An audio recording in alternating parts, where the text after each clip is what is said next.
আসলে ওসমান হাদিকে আমাদের খুবই মনে পড়ছে, কারণ আমরা আসলে সবাই চেয়েছিলাম যে আচ্ছা ওসমান হাদির মতো যেমন সাহসী বলিষ্ঠ কণ্ঠে তিনি যেমন নিজেদের সত্যের কথা, ন্যায়ের কথা, ইনসাফের কথা তিনি প্রতিষ্ঠিত করতে পারছেন, সে হয়তো সেরকম আমরা পাবো না। আর ওসমান হাদিকে তো অবশ্যই ফিরে পাবো না, তার সমকক্ষ হয়তো কেউ হবে না। কিন্তু যেহেতু এই আসনে আমরা নাসিরুদ্দিন পাটোয়ারিকে পেয়েছি, উনি যেহেতু আমরা দেখেছি যে উনি খুব সুন্দর করে বলিষ্ঠ কণ্ঠে তিনি সত্য কথা বলেন, তিনি কোনো ভয় ভীতির মধ্যে না থেকে উনি নিজের কথা, সবার কথা, দেশের জনগণের কথা উনি বলিষ্ঠভাবে প্রকাশ করে গিয়েছেন।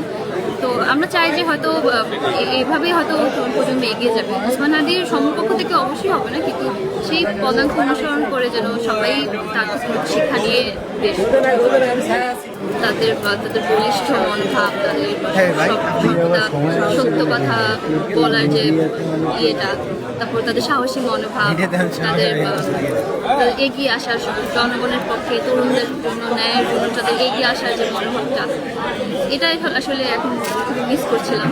কারণ ওসমান হাদি থাকলে হয়তো সবাই আরও বেশি আনন্দিত থাকতো, আরও বেশি উন্নতিত থাকতো।